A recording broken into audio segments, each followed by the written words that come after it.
isn't it? In our last hour, we get to turn to some very familiar texts. 바로 지난 시간에요. 아주 좀 익숙한 그런 글을 좀 봤습니다. Chapter 52:13 through 53:12. 그렇죠. 52장 13절부터 53장 12절. Is one of the most famous texts in the entire Old Testament. 그 구약에서요 가장 유명한 그 부분 중에 하나라고 보시면 되겠습니다. Right. For the very simple reason that the New Testament uses this language to describe Jesus. 왜냐하면 이 부분에서요 이 부분을 신약에서 인용하는데 예수님을 묘사하는데 이 부분을 이용하기 때문입니다. Right. In the New Testament, Jesus is the suffering servant. 그렇죠. 그 신약에서 예수님이 고통받는 종이죠. And so it's helpful for us to read this text carefully and think about how is the suffering servant described? 그래서 이 부분을 읽으면서요. 그 고통받는 그 종이 어떻게 묘사되어 있는가를 볼 수 있고요. And how does this description function in the rest of the book of Isaiah? 그리고 이 부분이 그 다른 이사야서의 다른 부분에 대해서 어떤 작용을 하고 있는지 또한 섬세히 살펴봐야 되겠습니다. Because we said so far we've seen in Isaiah 40 to 55 that often the servant is Israel. 이 부분을요. 그 이스라엘 이스라엘 종으로서의 이스라엘을 묘사하는 데도 사용이 되죠. And we've seen in the New Testament that often Jesus is seen as being very similar to Israel. 그리고 그 신약에서는요.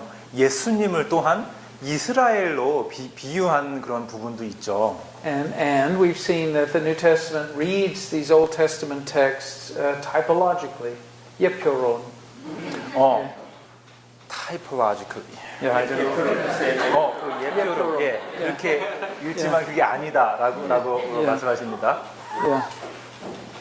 Stick with me and we'll get this right. Okay. Yeah. So I think it's okay for us to read this text sort of at both levels, right? As both Israel and as the Lord too. 그래서 이 부분을요. 이스라엘이나 아니면은 예수님이나 이렇게 어떻게 여러분이 이해를 하셔도 큰 문제는 없겠습니다. So the first thing the text says in 52:11, 그래서 52:13, sorry. 52장 12절을 한번 보시겠습니다. 52장 13절 13 did you say? 13. 자, 13절을 보시겠습니다. Is that the servant will behave in a wise way? 여호와께서 잠깐만요. 보라 형통. 잠시만요. Yeah, a prudent or 그쵸. intelligent way. 그 종이 어떻게 좀 그 지혜롭게 행동하고 있느냐 합니다. 행동하고 있으니 보아라라고 말합니다. And the next thing we learn is that the servant is terribly disfigured. 또한 그 종이요. 상당히 좀 그 상처를 많이 입고 있습니다. 상처를 많이 입고 형태가 막 이렇게 비틀어진 그런 모양새를 하고 있습니다. Which seems to refer back to the text we read just a minute ago about the servant being beaten. 그렇죠. 그 종이 이렇게 흠씬 두들겨 맞은 듯한 그런 느낌을 주죠. The servant has been the victim of physical abuse. 실제로 그 어떤 그 물리적인 학대의 피해자인 듯한 그런 느낌입니다. And is therefore quite ugly. 그래서 그 맞고 나서 그 모양새가 많이 뒤틀려지고 그러나 좀 흉측한 모습이겠죠. And that's part of why we talk about this as the suffering servant. 그래서 그 흉측하고 그 고통받은 그래서 그러한 종의 모습이다라고 생각합니다. And then we get these very famous lines in chapter 53 verse 1. 그래서 그런 다음에요. 53장의 1절 상당히 유명한데요. 그쪽을 한번 보겠습니다. Who has believed our report? 그렇죠. 우리가 전한 것을 누가 믿었느냐? To whom is the arm of the Lord revealed? 여호와의 팔이 누구를 위해서 드러났느냐? So we've already been seeing lines that talk about the messengers who bring tidings of good news, right? 그렇죠. 우리가 어떤 그 좋은 소식을 전하는 그런 전달자의 모습을 또 봤는데요. But here the prophet recognizes that not everybody believes the news. 그 선지자가 말합니다. 그렇게 전달은 했지만 그 소식을 모두 다 그 소식을 믿은 건 아니다. Sometimes the news is so good that it's 가끔씩은요. unbelievable. 가끔씩은 그 소식이 너무 좋다 보니까 정말 오히려 의심이 가는 그런 소식이라고 할 수 있죠. So the hearer simply doesn't have a way to understand the good news. 그 너무 좋다 보면요. 듣는 사람으로서는 이거 뭐 어떻게 해석해야 될지, 어떻게 믿어야 될지 참 의심을 하게 만들죠. But it also says in the line, "Who has seen the Lord's arm, the Lord's power of salvation?" 또 이제 얘기하는데요. 누가 그 하나님의 구원의 팔을 보았느냐라는 말을 하죠. So what is the Lord's power of salvation? This is the question. 그래서 그렇다면 그 하나님의 구원의 힘이란 무엇입니까? He says the servant grew up before God like a tender shoot out of a dry ground. 그 종이 있잖아요. 그 하나님의 앞에서 아주 그냥 그 부드러운 싹이 나듯이 그렇게 자라났다고 합니다. And we know what happens if you have a garden and the plants start to come up, but then there's no water. What happens to them? 근데 만약 여러분이 아시죠? 그 정원에서 예를 들어서 그 뭘 심었어요. 그래서 막 싹이 나려고 하는데 물이 없다면 어떻게 되겠습니까? Well, they struggle to survive. 그 생존하려고 막 되게 아주 힘들겠죠. And that's part of the image here too. 그게 바로 여기서 나타나는 이미지입니다. And so he goes on. He talks about he has no beauty or comeliness that we should behold him. 그래서 어떤 그 아름다운 거 없고 무슨 모양 풍채 이런 것도 없는 그런 모양이죠. Which is back to the theme that the servant is ugly. 다시 한번 말씀드리지만 그 종이란 사람이 얼마나 그 흉측하게 생겼는가라는 걸 다시 한번 보여줍니다. He was despised and rejected, a person of suffering and familiar with pain. 그 사람들에게 미움받고 고난받고 그 어떤 학대의 피해자였으며 그 고통의 멸시를 당하는 그런 모습입니다. And so, I mean, it's easy to see why these verses in the New Testament are used to describe Jesus. 이제 여러분 아시죠? 이런 언어로 신약에서 그 예수님이 묘사가 돼 있죠. But it's also easy to see why they're used to describe Israel as well. 근데 또한 이런 언어가 지금은 이제 왜 이스라엘을 묘사하는 데 쓰였는지도 여러분 이해하실 겁니다. And then the text turns to the idea that the suffering is vicarious, is for some other purpose. 근데 지금은요, 그 고통이라는 게요, 그 또 다른 목적도 있었다라는 것을 볼 수가 있습니다. In other words, the suffering is not wasted. 다시 말씀드리면요, 그냥 헛된 고통이 아니었단 말씀이죠. Now, if you think of the servant as also in some way Israel, 이 종이 또한 이스라엘을 일컫는 거라고 생각하신다면요. we have a very interesting thing happening here. 좀 흥미로운 일이 지금 일어나고 있다는 걸 볼 수 있습니다. Because in many texts in Isaiah, the suffering of Israel is seen as punishment. 왜냐하면 다른 이사야서의 부분에서요, 그 이스라엘의 고통을 그 처벌이라고 해석하는데요. And in other texts, it's seen as oppression by foreign powers. 또 다른 부분에서는요, 그 고난이 어떤 다른 외부로부터 온 그런 그 침략자들에 의해 받은 고통이라고도 해석될 수 있고요. And in this text, it's also seen as something that benefits other people. It is suffering for another purpose.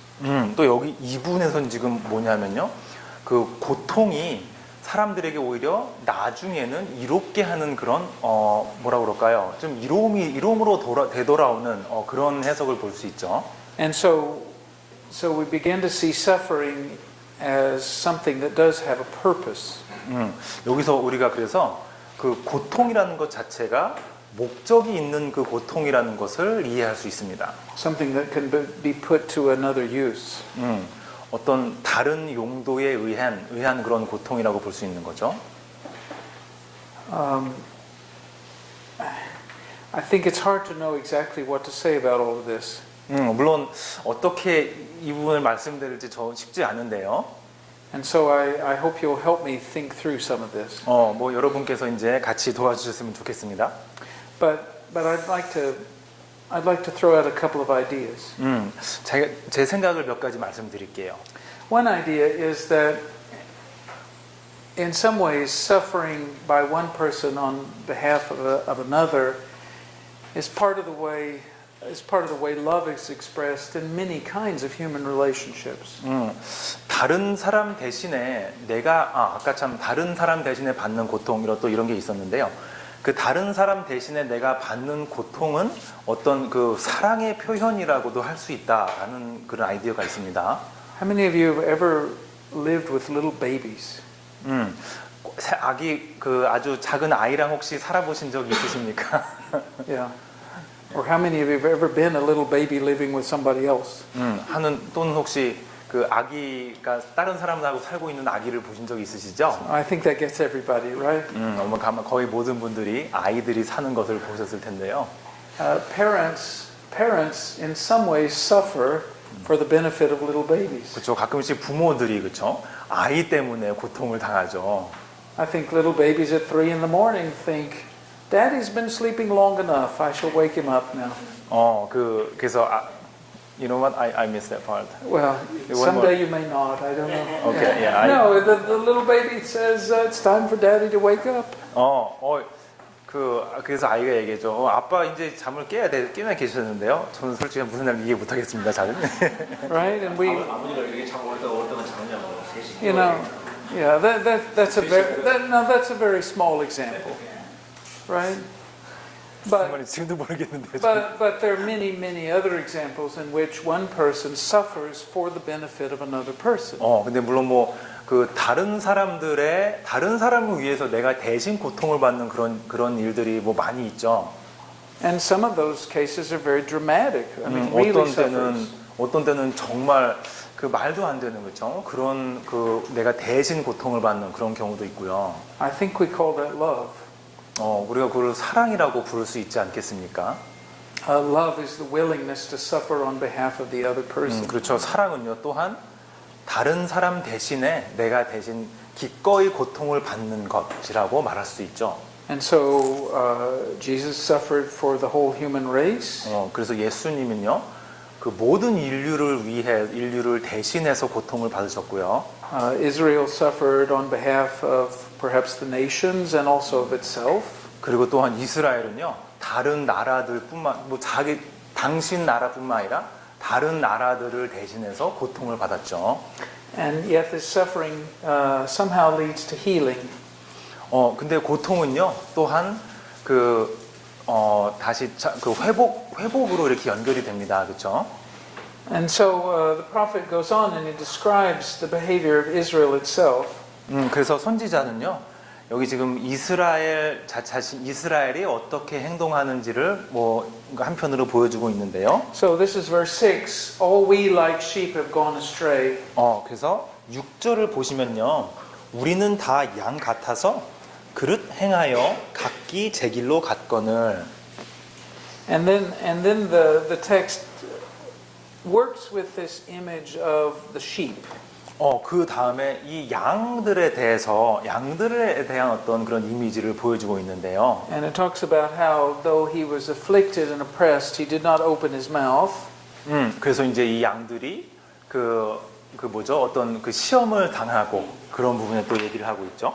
Which is like what we read earlier about the person who's beaten but doesn't say a word in protest.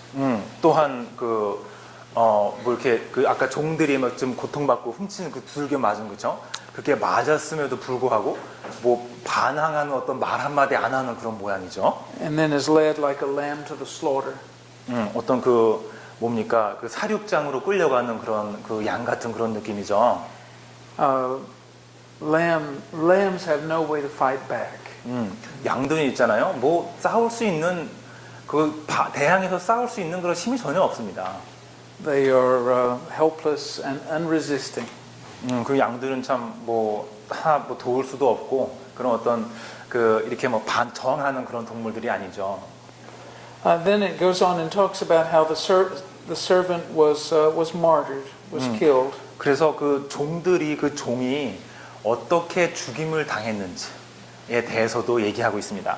And was buried with wicked people.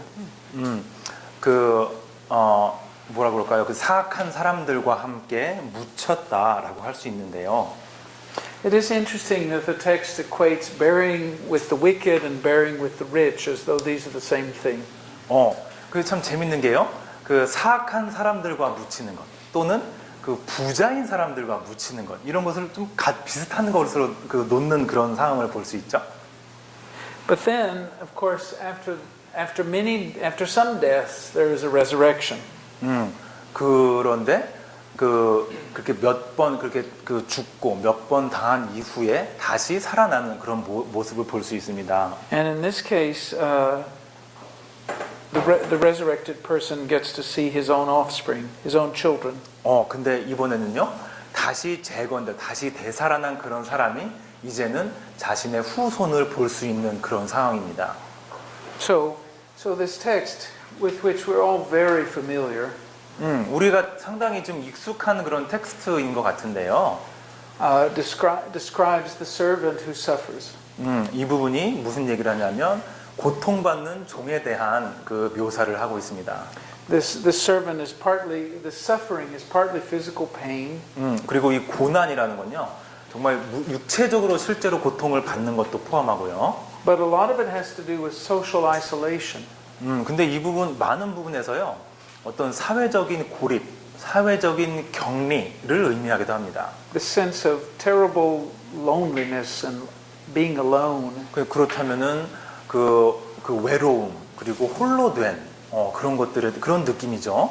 The sense that no one speaks up, no one defends the person, no one cares. 그렇죠. 아무도 어떤 사람을 보호한다거나 그 홀로 된 사람에 대해서 뭐 누가 가서 얘기를 해준다거나 아니면 홀로 된 사람들을 뭐 케어하는 게 전혀 없는 그런 모양입니다. And this person doesn't even have the dignity of being buried in his own family tomb. 그렇죠. 그리고 이 외로움에 빠진 이 사람은 뭐라 그럴까요? 자기 자신의 가족이 묻혀 있는 그 무덤에 같이 묻힐 그런 어떤 그 최소한의 뭐라 그럴까요? 자존감조차도 없는 그런 사람입니다. So it's pretty obvious why the New Testament writers connected this text to Jesus. 그래서 여러분 이제 아시겠죠? 왜 이 부분을 신약에서 그 예수님을 묘사하는 데 쓸 수 있었는지 이제 알 것 같습니다. And it's also pretty obvious why Jewish interpreters usually connect this to the people of Israel themselves. 그렇죠. 또한 왜 그 유대 쪽 그 사람들은 이 부분을 이스라엘을 묘사하는 데 사용하죠. Because also Israel's own experience is much like this, right? 왜냐하면 이스라엘이 경험했던 것들이 다 이런 고통 같은 경험들이죠. And certainly Israel's experience in Babylonian exile was much like this. 그렇죠. 그 바빌론에서 그 흩어져 살던 그 이스라엘 사람들한테는 이 격리와 외로움 그런 것들을 경험했을 것입니다.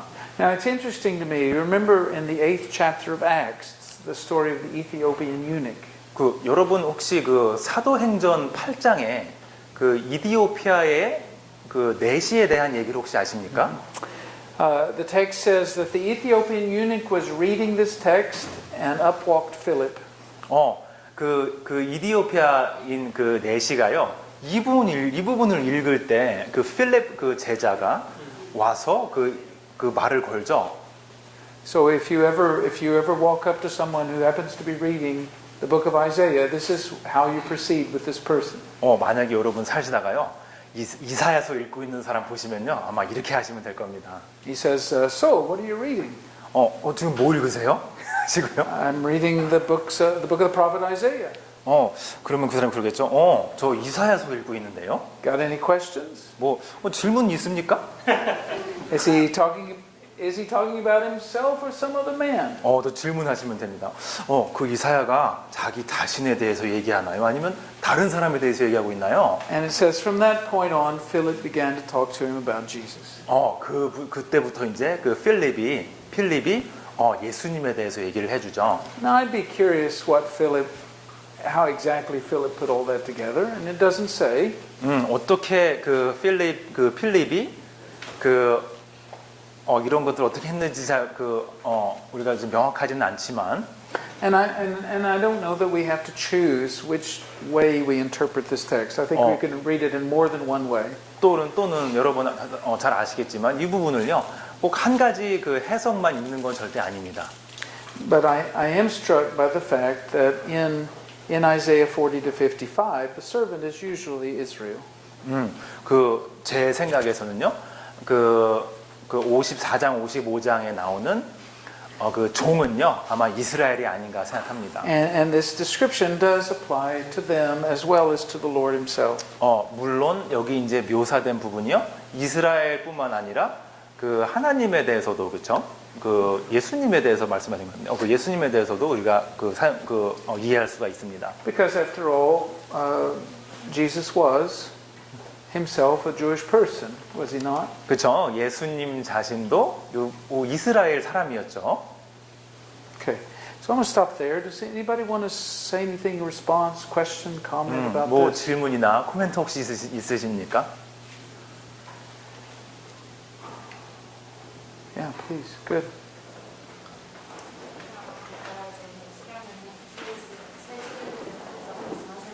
잠깐만요. 다시 한번. So you talked about this last hour. You talked about this new Exodus.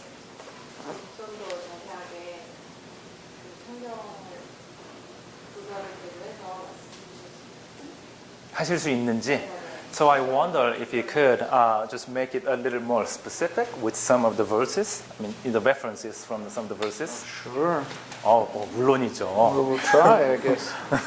There are quite a few. Let's see if I can think of where I want to go. 많이 있는데요. 한번 보겠습니다. 한번 생각해 보겠습니다. Boy.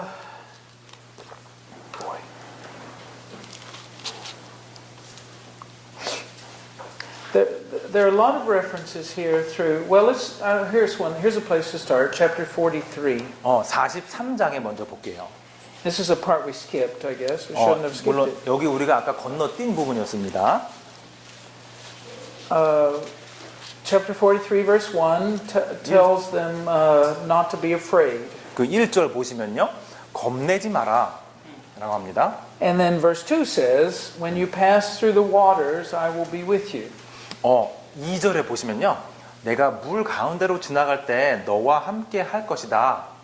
And also when you pass through the flames, you won't be burned. 그렇죠? 또 이제 그 불꽃을 이렇게 왔다 갔다 할 때 그 불꽃을 불꽃에 이제 대지 않을 것이다. 이제 그런 의미가 있습니다. So I think that would be one reference, right? 그 구절 중에 하나고요. Because right in the story of the Exodus is they passed through the Red Sea when 홍해를 God 이렇게 parts the 실제로 sea. 그렇죠? 그 출애굽기에서 보면은 실제로 그 홍해를 지나가는 그 장면이 나오죠. 그 물을. And then let's go further down in the chapter. 그 같은 장의 또 다른 부분 한번 볼까요? Verse 16. 16절 보겠습니다. This is what the Lord said, He who made a way through the sea, a path through the mighty waters. 나 여호와가 이같이 말하노라. 바다 가운데의 길을 큰 물 가운데에 지름길을 내고 Who drew out the chariots and the horses, the army and so on. 병거와 말과 군대의 용사를 이끌어내어 그들이 일시에 엎드려서 쭉쭉 나가죠. 그리고 So that's clearly a reference to the first Exodus, right? 물론 그 첫 번째 그 출애굽에 대한 말이 아닐 수가 없습니다. Right? And then he says, forget the former things, do not dwell on the past. 또 거기서 이제 무슨 말을 하면요. 그 다음 절에 보시면 이전 일을 기억하지 말고 그냥 옛날 일을 생각하지 말라라고 하죠. And then he says, I'm doing something new. 보시면요. 나는 여기서 지금 새로운 일을 하고 있다라고 합니다. 그 다음 절에요. And there are quite a few texts like this where he's saying that was then and that was wonderful, but this is going to be even better. 근데 여기뿐만 아니라 다른 데서도요. 그 과거에 이렇게 했는데요. 그건 그거고요. 지금 이번에는 더 나은 일이 있을 것이다라고 하신 부분이 여러 부분이 있습니다. So I'd say, so I would say, look for texts that look like that, and you'll see quite a few of them. 그래서 그런 느낌의 그런 그 구절을 생각하시고 찾아보시면은 여러 개 찾아보실 수 있을 거예요. Yeah, great. 좋은 질문 감사합니다. See, the problem we're having all week is we're trying to cover 66 chapters, and we really need about a month. 그 일주일 동안 진짜 66개의 장을 덮으려고 하는데요. Yeah. 한 달은 있었으면 좋겠죠, 그렇죠? But I think I'm impressed by all of you staying at it so long. 근데 Anyway, 여러분이 so 이렇게 it's 같이 great. 해주시니까 참 저는 너무 감사할 뿐입니다. 예. Yeah, good. 그 어저께도 이제 어저께 배웠던 곳에서도 그 텍스트가 이제 이스라엘 얘기할 수도 있고 또 이제 그것이 적용돼서 예수 그리스도에게 적용됐던 부분들이 있고 오늘도 보면은 53장에 보면은 그렇게 적용이 되잖아요. 이런 이스라엘에 될 Right. 수도 있고 예수님이 될 수도 있다. 근데 저도 이제 여기 53장 2절에서 연안순이라는 데서 종교를 얻어서 공연들을 자성 공연들 몇 개를 했었는데 이런 53장에서 나오는 저는 여태까지 53장은 이제 예수 그리스도에 대한 예표라고만 생각을 했는데 그럼 이것이 오늘날 사는 우리들에게도 어느 정도 적용할 수 있는 부분이 될 수 있는가 궁금한 부분이 있습니다. 근데 3절에 보면은 이제 많은 고난이라는 부분이 있는데 네, 그런 부분들까지 포함해서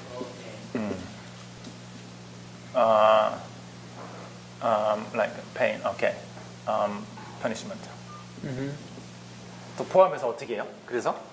이런 것들이 또 오늘날 사는 우리뿐만 아니라 이제 교회들이라든가 도움되어질 수 있는 부분이 되나 이런 생각이 Okay. So it's a comment / question. He's talking about. Right. His comment / question is just like yesterday we talked about some of the verses yesterday and today. There are things, there are descriptions that we may apply to either Jerusalem, Israel, or Jesus Christ. Something like this, 53 verse 1, it talks about tender shoots, how tender they are. And what he thought was, it was definitely about Jesus Christ, but then your interpretation is very interesting. It could be either Israel and Jesus, so he now learns something new. And he's also thinking about, in verse 3, chapter 53, about the punishment, about the pain, about the hardship that they experienced.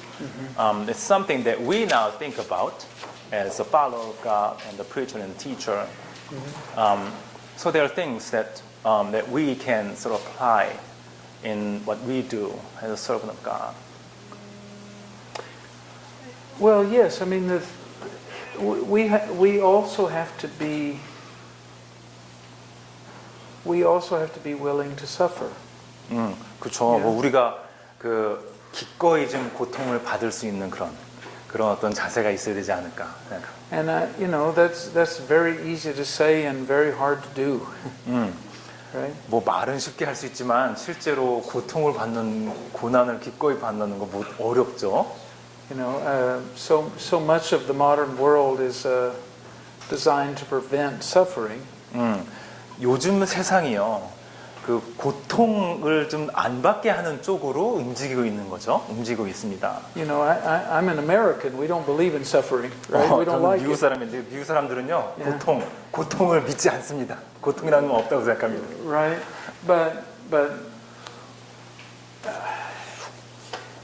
But if you're a person of the gospel, you have to face the possibility that you might suffer if God chooses to allow you to do that. 저 하나님의 말씀을 듣고 따르는 사람이라면 앞으로 어떻게 될지 모르지만 가능한 고난의 시기를 아마 준비하셔야 되지 않을까 생각합니다. I don't think that means you go out and seek suffering necessarily. 물론 이제 그 말씀이요. 나가서 고통을 찾아서 사서 해라 이런 말씀은 아니죠. But it does mean that you may put yourself in positions where suffering comes. 그렇지만 이게요.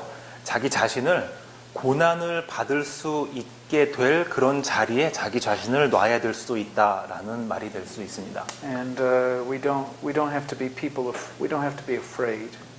또한 그러면서 겁을 내거나 그렇죠. 그래서는 또 안 되겠죠. Right. So I think that's right. 예, 그 정도로 일단 예. Yeah. 예. 관련성이 좀 떨어지는 May not be very relevant, but then 253장에 대해서 이제 예수 그리스도가 아니라고 유대인들이 이스라엘이 생각을 하고 있으니까. so you mentioned that what is mentioned in chapter 53, the Israelites would say, okay, this is definitely about Israel in the future. Okay, so 그렇다면은 유대인 입장에서는 2,400년 동안 그러니까 말라기 선지자 이후 지금까지 2,400년 동안 어떤 선지자도 나타나지 아니하였다. so then Israelites would say that for that period after Malachi, about 2,400 years, so there was no prophets in that period of time. 그리고 And 하나님은 2,400년 동안 침묵하고 계신 것이다. so thus for 2,400 years, God Himself was in silence, not saying anything particularly. 그래서 유대인들이 그렇게 생각하고 있을 거 아니냐? So is that what the Israelites would think? 그러니까 오늘날의 이스라엘 사람들이죠. So Israelites today would think that way. I think religious Jews would say God speaks through the words of Scripture, through the Bible. 근데요, 그 유대인 사람들도 그 하나님은 이 성서를 통해서 말씀을 하신다라고 믿는 거는 맞습니다. 당연한 것입니다. And also speaks through the oral traditions of the rabbis. 물론 또한 하나님은요, 거기서 이제 우리가 그 라비라고 부르는 사람들 있죠. 라바이라고 부르는 사람들을 통해서도 하나님은 말씀을 하신다고 그 사람들은 믿고 있습니다. But there is an idea in traditional Judaism called the Torah is not in heaven. 근데 그쪽 그 사람들의 전통 중에요. 토라는 하늘이 아니다. 라고 이제 말하는 그런 전통이 있는데요. 그게 무슨 의미인지 봅시다. Which is to say that God has given the Torah to human beings to interpret. 그게 무슨 의미는 뭐냐면 하나님이 인류에게 토라를 주셨는데요. 해석은 인간이 알아서 할 일이다. 이런 뜻이라고 생각하시면 되겠습니다. And it's human beings' job to learn and to follow and to obey God. 그렇죠. 그 인간이 그래서 할 일은 뭐냐면 그 토라라는 걸 통해서 배우고 그 따르고 그 하나님을 그 배우고 따르는 것을 자기가 알아서 습득하는 거죠. And actually that's not very different from what Christians believe. 그 사실은 그 우리 크리스찬들이 그 믿는 거하고 많이 다르진 않습니다. 그렇죠? Except that Christians believe that Jesus is the Messiah and the New Testament is part of the prophetic witness. 근데 다른 점은 뭐냐면요. 우리 크리스찬들은 예수님이 메시아이시고 신약에 나오는 대부분이 예수님의 사역과 예수님에 관한 이야기가 있다라는 것을 우리가 믿는다는 게 다르죠. So Jews and Christians both believe that God speaks through the Bible. It's just our Bible's a little longer. 그래서 이제 그 유대인들이나 우리나 그 성서를 통해서 하나님이 말씀하시다는 거는 같습니다. 근데 우리한테는 우리 성서가 좀 더 길겠죠, 그렇죠? 우리 뉴 테스먼트가 다 들어가 있으니까. 저 신약이요. Yeah. So that's a whole other class, I think, for another time. Another 아마 course. 이거가 아마 하나의 그 한 학기 동안 얘기해도 아마 좋을 텐데요. No, but it's a very good Yeah. question. It's a good Yeah. question. It's an important question, actually. 그 답이 좀 되셨나 모르겠네요. Yeah. 예. 그래서 See, okay. Actually, Jewish Related question there. the Malachi is the last prophecy, or they believe the John of Baptist is the last prophet. Prophet. Yeah, it's a good question. Okay, you know what? While you think, I'm gonna translate this into Korean. Oh, okay, go ahead. I 그래서 haven't 이제 answered, 저분 so go ahead. 관계된 질문으로요. 그 유대인들은 말라키가 마지막 선지자라고 생각하느냐, 아니면 신약에 나오는 그죠 세례 요한이 요한 또한 선지자로서의 사람이냐, 그렇게 어떻게 보냐 그 사람들을, 그런 질문이었습니다. There's a bit of a debate as to exactly when prophecy ended. 사실 이제 그쵸, 그 예언이 언제 끝나는가, 그쵸? 이거에 대해서는 좀 논쟁의 여지가 있습니다. And so there are some figures who are later than Malachi who are described as more or less prophets. 근데 그 사실 말라키 이후에도 선지자로 일부 사람들은 말하는 사람, 그런 일컬어진 사람들이 있었습니다. And so, for example, Josephus in the first century AD does think about John the Baptist as a prophet. 기원 후 1세기쯤에 그 조세프라는 사람이 있었는데, 그 사람은 그 세례 요한을 선지자라고 말했습니다. But I think that's really a minority view. 근데 제가 볼 때는요, 좀 소수의 의견이라고 볼 수 있는데요, 그 부분을. So, not everybody would agree on the exact list, but they do think that that prophecies quit being written as authoritative words with Malachi. That's the end of that. 그 많은 사람들 다수의 견해는 뭐냐면, 그럼 중요하게 여겨지는 그 예언의 마지막은 말라키에서 마지막이다라고 말하는 것이 그 주류 의견이라고 보시면 되겠습니다. Just a footnote: the community that produced the Dead Sea Scrolls, 여러분 그 사해 롤 사회사본. 예? 사해사본을 뭐였을까요? 그 출간했던 그 사회에서요.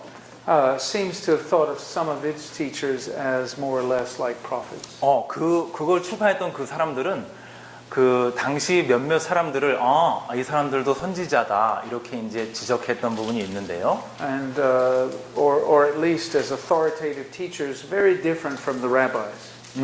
또한 라바이라고 부르는 그 사람들하고는 상당히 다르지만 그래도 선생 같은 그런 사람들이다라고 했습니다. So it's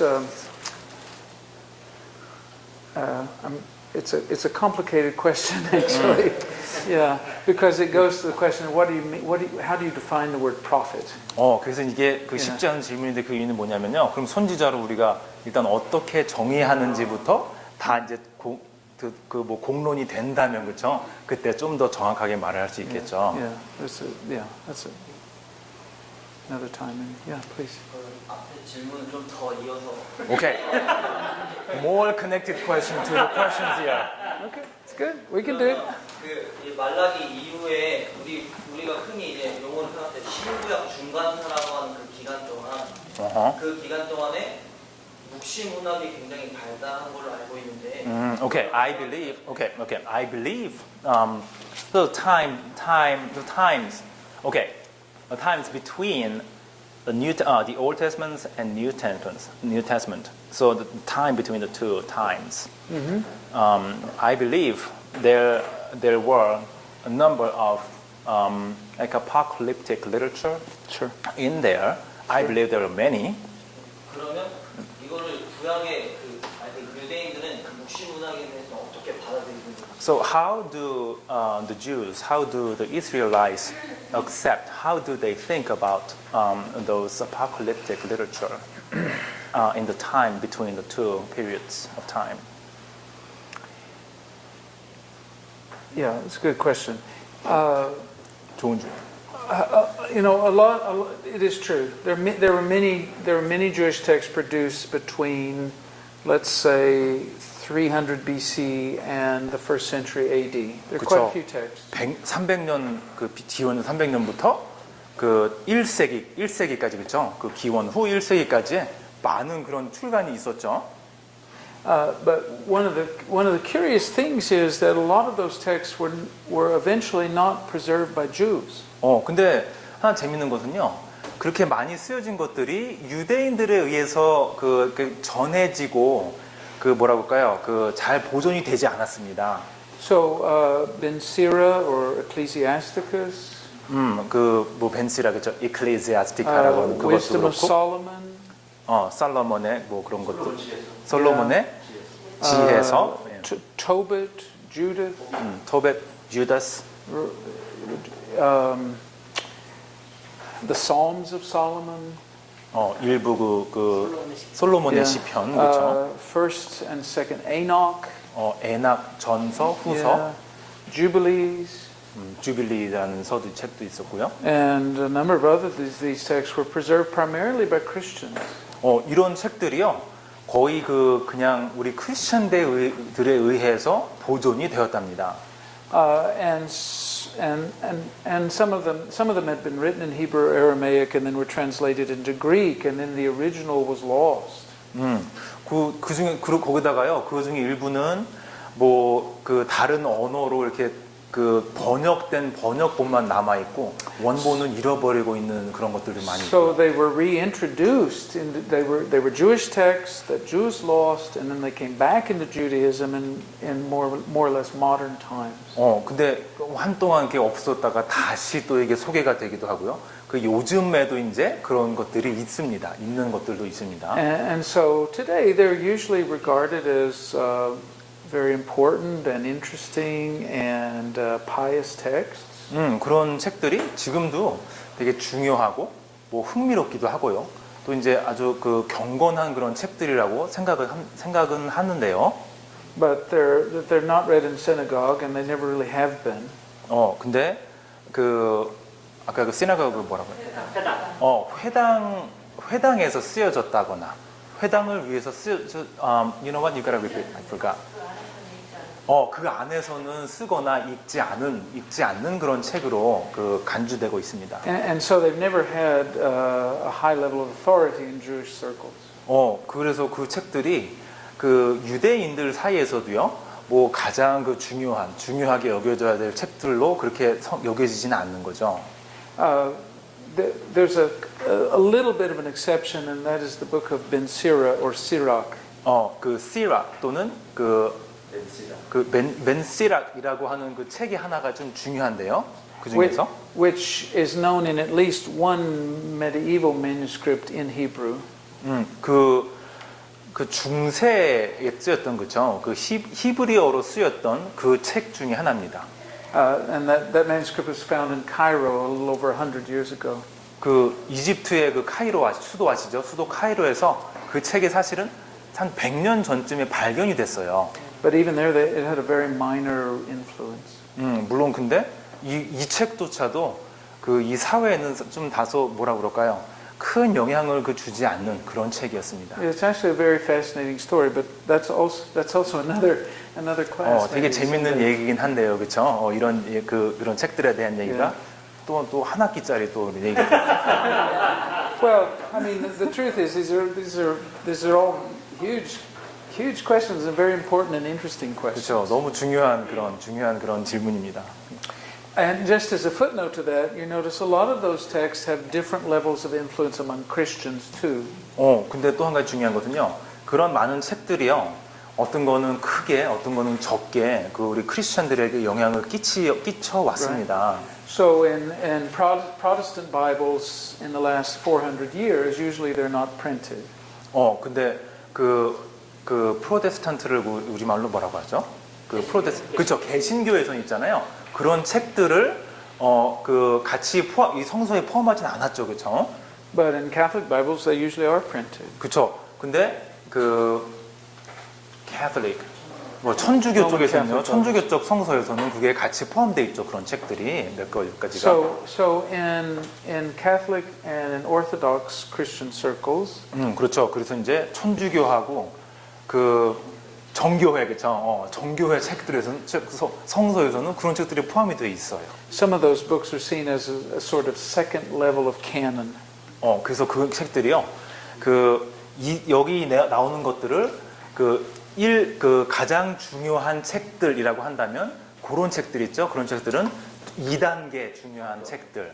예, 그 정도로 생각하시면 되겠습니다. Yeah, so that's yet another complicated conversation. Yeah. 참 Good. 어려운 대화입니다. 예. All right, so that allows me then. I'm going to finish Isaiah 40 to 55.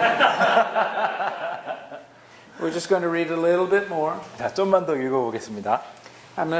Chapter 54. I'm going to summarize just very briefly. 그 54장 같이 한번 보겠습니다. Chapter 54 is the call of the woman Zion to sing. Call of the woman Zion. The to woman sing. Zion, inviting the woman Zion to sing. 그쵸. 그 여성, 그 시온 그 여성이 드러나라 잠깐만요. 그쵸. 그 잉태하지 못하며 출산하지 못한 너는 노래할지어다. And instead of being a woman who's abandoned and alone, 그쵸. 외롭고 혼자 있고 버려진 그런 여인 대신에 she now becomes a woman who is married and starts having lots and lots and lots of children. 그 대신에 이 여인이요 이제는 다시 결혼도 하고 아이도 아주 많이 낳는 그런 여성으로 되고 있습니다. It's quite a lovely image, in fact. 참 되게 너무나 아름다운 그런 여인의 이미지라고 할 수 있죠. And in this chapter, she looks around and she says, "Where did that baby come from?" 여러분이 딱 보시면서 이 책에서 이 어린 애들이 다 어디서 온 거야 그렇게 물어볼 수 있을 정도죠. Because suddenly there's so many babies, it's hard to 너무나 keep track 많은 of them all. 아이들이 그렇죠. 너무나 많은 아이들이 나와 있죠. Well, now, in a way, it's obviously symbolic. 물론 그 상징적인 그런 이야기죠, 이미지죠. But there's a literal component to it too. 물론 그렇다고 해서 일단 말 그대로 의미하는 바가 없는 건 아닙니다. Which is that a culture that has again been almost completely destroyed starts having little children. 근데 완전히 망가졌던 그 문명, 그렇죠? 완전히 망가진 그 나라가 이제는 자손을 보고, 그렇죠? 그 정도로 다시 좋아지는 거죠. We know this phenomenon from a number of other cultures. 이런 현상이 있는 것을요. 다른 나라에서도 많이 볼 수 있습니다. That when people are afraid and oppressed, they tend to stop having babies. 그렇죠. 이 사회에서 참 힘들고 좀 억압받을 때는요.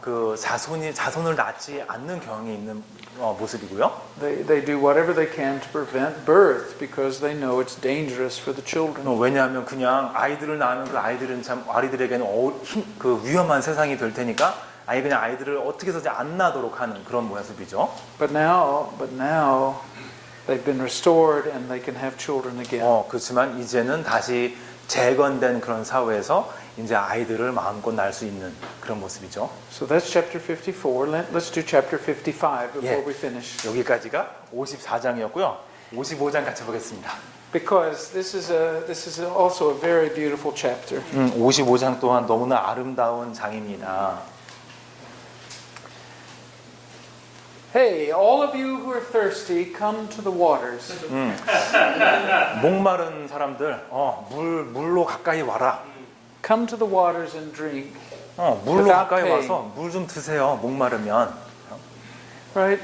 It's actually it is an invitation, 어떤 초대입니다. 초대. and it is, in chapter 40, the prophet is told, speak comfortable words to the people. 40장에서요. 그 선지자가 사람들에게 좀 편안한 이런 언어로 사람들에게 말하고 있죠. And now, I think Sashif, isn't it? 40, that's 40, right. yeah. That's what you said, 40. Yeah. 40장 I thought you said Oshi. I said 40. You said 40. I was Okay. wondering why all of a sudden 40. See, I listen to what I'm 제가 told. 통역하는 거 듣고 계세요. But I'm often wrong. Okay. chapter 40. He says, speak comfortable words. And for the last 15 chapters, that's exactly what the prophet's been doing. 그 40장에서 이제 시작했던 그 편안한 그 언어가 그 이후 15개 장에서도 계속 이어지고 있습니다. So over and over, he's been speaking these comforting words. 얼마나 그 사람들을 위로하는 그런 위로의 언어. And so 그렇죠? chapter 55 says, come on and be part of it. 그래서 그 55장에서 자 가까이 와서 우리의 일부가 되세요. Buy food, but you don't really have to pay for it. 음식을 가져가세요. 근데 돈을 낼 필요가 없습니다. It's actually this. I think this verse is a model for the end of the book of Revelation. 이게 어떻게 보면은 그 요한계시록 끝부분에서 볼 수 있는데 그 끝부분이 이 부분을 이 부분을 어떤 모델로 해서 쓰여진 것을 알 수 있습니다. Because you remember the last few verses of the book of Revelation have a very similar invitation. 그렇죠. 그 요한계시록 끝부분도 아주 비슷한 그런 초대하는 느낌이 있죠. 초대하는 부분이 있죠. And then he goes on and he talks about what God is going to do for these people. 또 이 사람이 이 사람들에게 하나님께서 너희들을 얻어들이게 어떻게 할지 또한 이 사람이 또 얘기하고 있습니다. And he says verse 5, this invitation is not just for Israel, but it's for anyone else who will come. 그리고 5절에서 보시다시피 이 그 초대는요 단순히 이스라엘 사람들뿐만 아니라 모든 사람들을 위한 모든 사람들에 대한 그런 초대라고 볼 수 있습니다. And then he says in verse 6, seek the Lord while he may be found. 그 6절에서 이제 어떤 말을 하냐면요. 너희는 여호와를 만날 만한 때에 찾으라. Call upon him while he is near. 가까이 계실 때에 그를 부르라라고 합니다. So now he does not mean that soon enough God will no longer be near. 이게 이제요. 좀 있으면은 하나님이 더 이상 가까이 계시지 않을 것이다. 이런 말을 하는 게 아니에요. All he means is that until very recently God seemed very distant. 이게 이제 의미가 뭐냐면 최근 얼마 전까지만 해도 하나님께서 좀 멀리 있는 것 같아 보였다라는 뜻이죠. But now God is near, so call upon him. 근데 지금은 하나님께서 아주 가까이 계시니까 하나님을 부르라 합니다. Don't be afraid. 겁내지 말고, Don't be downhearted. 낙심하지 말고, Don't be hopeless. 희망 절망에 빠지지 말고. And then we come to these lines that we started today with about God's plans being better than their plans. 그렇죠. 또한 그러니까 시작 때 얘기했던 것처럼요. 하나님의 계획이 얼마나 크고 우리가 생각하는 것 이상으로 The divine 훨씬 word, 이상으로 얼마나 큰지 그렇게 이제 다시 얘기하고 있습니다. the divine word will not be wasted. 하나님의 말씀은 낭비되지 않을 것이다. And then the last two verses. 그리고 마지막 두 절을 보겠습니다. You will go out in joy and be led forth in peace. 나가서 기뻐하고 그쵸? 평화롭게 살아라 이런 말입니다. The mountains and hills will burst into song before you. 산들과 언덕들이 네 앞에서 노래를 부를 것이다. And the trees of the field will clap their hands. 그렇죠. 땅과 나무들이 박수를 칠 것이다. One time I was teaching this verse in a small church out in the countryside. 아주 그냥 저쪽 촌구석에서 작은 교회에서요. 이 부분에 대해서 설교를 할 기회가 있었습니다. All the people in the church were farmers and ranchers. 그래서 농부들이 지금 많았죠. 그 교회 신도들이 대부분 다 농부들이었습니다. And a lot of them wore cowboy hats to church. 여러분 카우보이 모자 아시죠? 그런 모자를 쓰고 교회 옷을 오는데요. And I said to them, no, you know, this is just a metaphor. Trees don't really clap their hands. 그래서 얘기했어요. Right? 나무들이 손뼉을 어떻게 치니? 은유적 표현인 거 아시죠? 그렇게 얘기를 했습니다. And one of my friends there looked at me like I was the dumbest person in the world. 그 중에 한 사람이요. 저런 꼭 멍청한 사람 보듯이 잘 쳐다본 거예요. And he said, have you ever been outside when the wind is blowing hard? 나가서 본 적 없냐? 바람 불 때 한번 봐봐. 예. And the branches of the trees bang together? 그래서 나무 가지들이 서로 이제 같이 탁탁 부딪히는 그런 거 본 적 없니? 그렇게 그런 말을 했죠. Isn't that what Isaiah has in mind? 야, 그게 아사야가 갖고 생각했던 게 바로 그런 거 아니겠냐? And then I thought, I'm the dumbest person in the world. 그래서 난 참 정말 난 부족하구나 이런 생각했어요. I should have gone into ranching, maybe. But he's right. He's right. 그쵸. 맞을 That's 수 있죠. 맞죠. 예. And in fact, I think to read the Bible well, it's probably important to spend some time outside. 그래서 있잖아요. 성서를 정말 잘 읽으려면은 밖에서 나가서 좀 왔다 갔다 자연 속에서 좀 그것도 아셔야 돼요. Right? Not just in the library, 그냥 도서관에서만 앉아서 보시는 게 아니고요. although the library is important too. 물론 도서관도 중요하지만. But spending time in nature and thinking, what does this actually what does it sound like? 그래서 이제 자연 속에서 가서 이게 이런 소리가 무엇일까? 이게 무엇일까라는 걸 생각해 보는 것. But of course, the prophet had spent a lot of time outside, and he knew what it sounded like. 물론 실제로 선지자들도요. 자연 속에서 많은 시간을 보냈습니다. And that is the idea. Nature itself celebrates your restoration. 그 자연조차도 그렇죠. 그 어떤 그 나라의 복권, 그 재건을 축하하는 그런 모양입니다. And one last verse. 자, 마지막 절 같이 보죠. Instead of the thorn bush will grow the juniper. 잣나무는 가시나무를 대신하여 나며 Instead of the briars, the myrtle will grow. 석류는 찔레를 대신하여 날 것이라. This will be for the Lord's renown, for an everlasting sign that will endure forever. 이것이 여호와의 기념이 되며 영영한 표징이 되어 끊어지지 아니하리라. Now, the myrtle and the juniper are trees that require lots and lots of water. 그 여기 이제 그 나무하고요. 여기 잣나무하고 And 그 so 석류 있지 않습니까? 물이 정말 많이 필요한 그런 과수들입니다. and they're very beautiful trees. 물론 아름다운 나무들이기도 하죠. And at least the juniper has a wonderful smell. 그리고 여기 잣나무는 향도 참 좋죠. The first of the trees, The first, okay.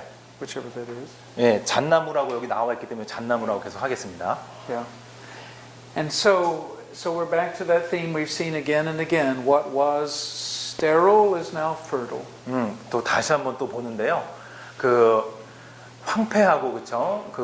그 자손을 볼 수 없는 그런 황폐함에서 이제는 아주 그냥 열매를 많이 맺는 그렇죠. 그런 모습을 볼 수 있습니다. Okay? What was dry is now wet, 메말랐던 것이 이제 촉촉하고요.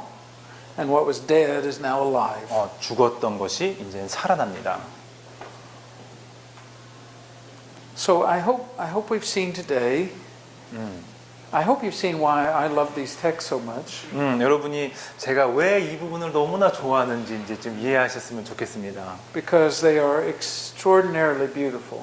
너무나 아름답기 때문이죠. They're beautiful poetry, 아주 아름다운 시이면서요. but they're also beautiful in their vision of what human life could and should be. 또한 이 부분이 왜 아름답냐면 그 인간의 이 삶이요 얼마나 아름답고 얼마나 그 좋아질 수 있는가를 보여주기 때문이죠.